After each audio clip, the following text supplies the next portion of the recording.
In this video, we're going to be introducing another concept from physics that has roots in mathematics. It is known as work. Now, if you were to take a look at the physics side of things, then work is a very straightforward thing to describe. Take a force, apply it to an object, and create a displacement. Multiply those two things together, and you have what is known as work. So suppose that you are, hanging out. Here is, of course, Chugs the stick figure man.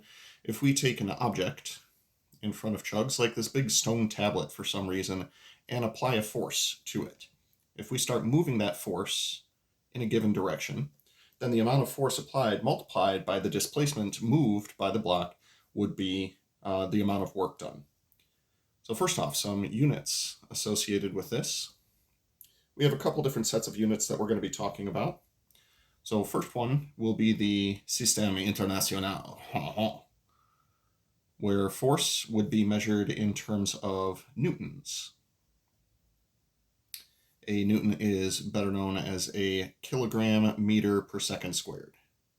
It's what you get when you take a mass and multiply by the acceleration associated with it. For displacement, we would have meters. So what do you get for work? Well, what do you get when you multiply a newton times a meter? Well, that's known as a newton meter. A newton meter is also known as a joule, or just capital J. Then, of course, we have imperial units, America, where force is applied in pounds, or coming from Libra, LBS. Displacement would be measured in feet. What do you get when you multiply foot times pound? Well, that right there is foot-pound. Welcome to America. So, with those things in mind, there are a couple of assumptions that get made when we talk about work in this regard. Those assumptions are as follows. The force applied is constant. The second assumption is that the force and the displacement act in the same direction.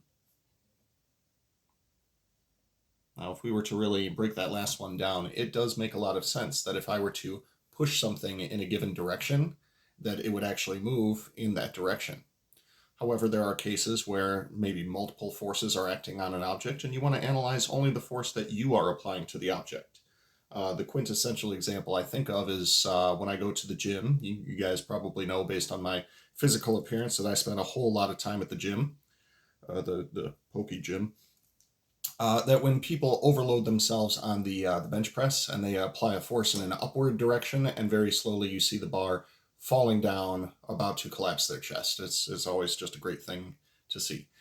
So not necessarily going to happen that a force applied and the direction in which the object moves are going to be the same direction. Now, we're going to go ahead and save this for when we start talking about directions that are associated with things, which would be known as a vector quantity. What we're going to focus on today is going to be this assumption right here, which is that the force being applied is a constant. Well, what if the force being applied isn't necessarily a constant? What if something is becoming lighter as you're lifting it? Or what if something is accelerating back toward its center as you're trying to pull on it, like a spring?